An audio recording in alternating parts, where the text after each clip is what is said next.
Salam sejahtera bagi kita semua. Senang sekali akhirnya bisa kembali berjumpa dengan Bapak Ibu Saudara sekalian. Harapan saya Bapak Ibu Saudara sekalian dalam keadaan yang sehat dan diberkati Tuhan berlimpah-limpah. Saat ini kita akan kembali merenungkan firman Allah, tetapi sebelumnya kita satu di dalam doa. Bapa yang baik, kami bersyukur karena kasih setiamu ajaib dalam hidup kami. Saat ini kembali kami akan merenungkan firman Allah. Tuhan kiranya menolong kami. Biarlah Roh Kudus menuntun kami agar supaya kami bisa mengerti kehendak dan rencana lewat firman Allah. Dan mampukanlah kami untuk bisa melakukannya. Karena kami percaya ketika kami melakukan firman Allah, maka kami akan menikmati kuasa dan berkat-berkat yang disiapkan di dalam firman Allah itu.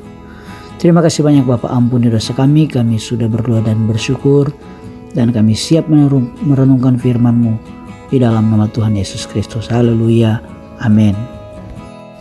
Bapak Ibu Saudara sekalian yang saya kasihi di dalam Tuhan Yesus Kristus, pembacaan firman Allah saat ini kita ambil dari kitab Kisah Para Rasul pasal yang ke-8 ayat yang ke-29 berbunyi demikian.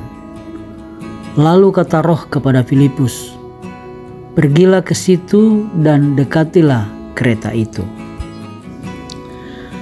Bapak Ibu Saudara sekalian yang saya kasihi di dalam Tuhan Yesus Kristus, penginjilan adalah suatu pekerjaan sedunia untuk semua orang Kristen, seperti yang tertulis di dalam Injil Matius pasal 28 ayat 19 sampai ayatnya yang ke-20.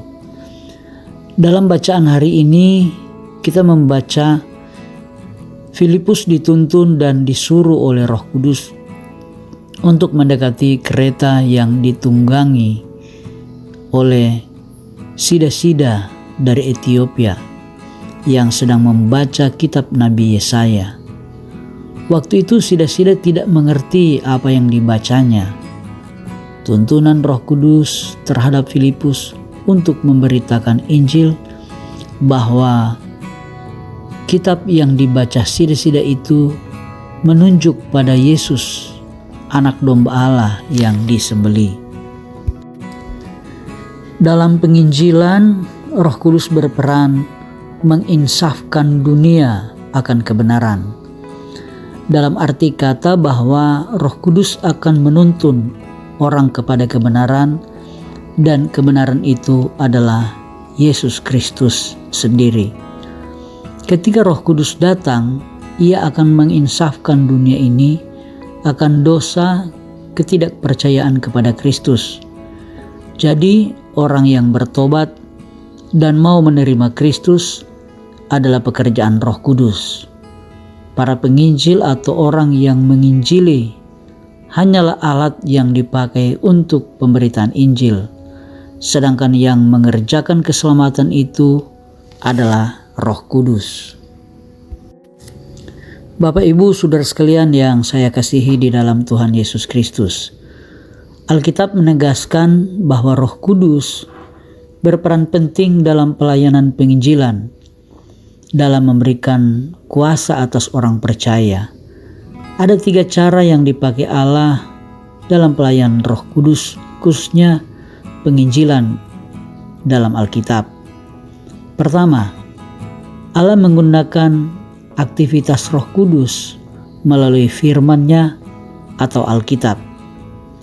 Kedua, Allah menggunakan pelayanan Roh Kudus melalui kesaksian orang-orang percaya. Dan yang ketiga, Allah juga secara langsung menggunakan pekerjaan Roh Kudus dalam kehidupan orang-orang percaya supaya mereka bertobat dan menerima Kristus. Bapak Ibu Saudara sekalian yang saya kasihi di dalam Tuhan Yesus Kristus, janganlah takut untuk melakukan penginjilan. Mintalah tuntunan Roh Kudus akan apa yang harus dilakukan dan dikatakan kepada orang yang akan kita injili. Roh Kudus pasti akan membimbing kita. Selamat menginjil Tuhan Yesus memberkati. Kita satu di dalam doa. Bapa kami dalam kerajaan surga, kami bersyukur hari ini kami boleh merenungkan kembali firman Allah yang mengingatkan bahwa sebagai anak-anak Tuhan yang sudah ditebus dengan darah yang mahal di kayu salib, kami harus menjadi orang-orang yang mau memberitakan Injil. Itu sebabnya kami mohon Roh Kudus pakailah hidup kami agar supaya kami boleh menjadi penginjil-penginjil untuk menyelamatkan banyak jiwa buat kerajaan Allah.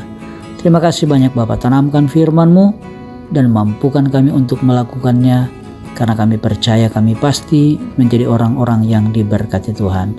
Ampuni dosa kami Bapa, kami sudah berdoa dan bersyukur di dalam nama Tuhan Yesus Kristus, Tuhan dan Juru Selamat serta kekasih jiwa kami. Haleluya. Amin.